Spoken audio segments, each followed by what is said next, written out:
Hi, and welcome to Sound Design Tips and Tricks. Today we're going to look at the parametric EQ. That's the most common EQ you're going to find out there. I'm going to use an emulated one on a computer, but they all work pretty much the same. So let's switch over to Samplitude, and we're going to use the example of some wind. Some nice wind. It's broadband, it's windy sounding, but it'll be easy to hear what we can do with the EQ. So I'm going to use this parametric EQ. Now, there's a number of bands on this parametric EQ, but we're just going to use one, and we're going to use number 3 just because it's convenient. There's 3 parameters on a parametric EQ.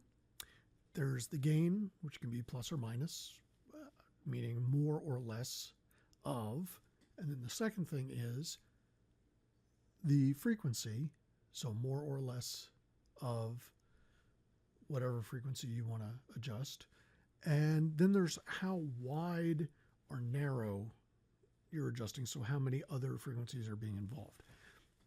Let's actually take a look at this, and the dirty, cheap way to go about doing this is you grab your EQ and you take your gain and you make it go all the way up. Really ugly, big gain. It'll probably sound terrible, but you'll be able to hear what you're doing, because the second thing you're going to want to do is see what frequency you want to affect. So let's listen to this, and I've just brought the gain all the way up.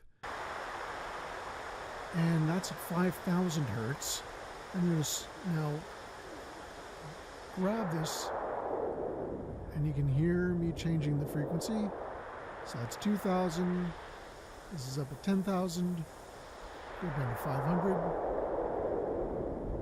There's 100. And there's 50.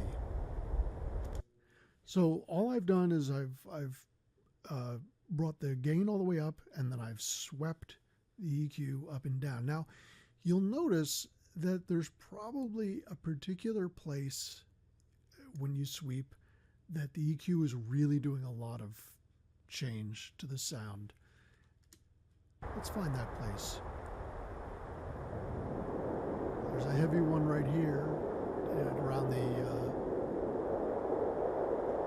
between 300 and 500. And there's another one here at about 3,000 to 5,000 hertz. So as a rule, if you've got a sound that you're not happy with, you can sweep around and you can find where the EQ is really doing a lot of work, and you probably either want to boost or cut at that frequency. Let's go back down to that first one. Where was it? Here it is. That's pretty loud. Now, what if we gave it just a little bitty bit of that frequency? So let's first listen to it. How do I bypass? There we go. First listen to it without, and then with this little bit of EQ. It's a very subtle effect. We can also try cutting at that. So let's listen to the bypass. And then with the EQ back in. So depending on what you're going for, that's a cheap, dirty trick for finding what frequencies you want to play with in a sound. The third parameter is the Q, or the bandwidth of the equalization. So let's go back to a boost, because it's usually easier to hear a boost. Now this is a 1 octave bandwidth. If we can lower that so that it's 10 octave. I forget actually how this works, but anyway, I just made it wider. So now this one EQ setting is actually affecting a wider range and is pretty obnoxious to listen to. Or we can make it really narrow, and if we sweep, we get that nice whistling sound out of wind.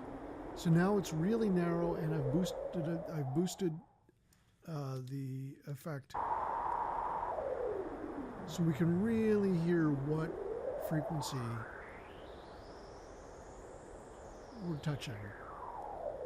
Now, in the real world, in a lot of inexpensive mixing boards, you probably will not have all of these features. You might have a few different bands that you can play with, but they might be the frequencies might be fixed on them, and you just have boost and cut.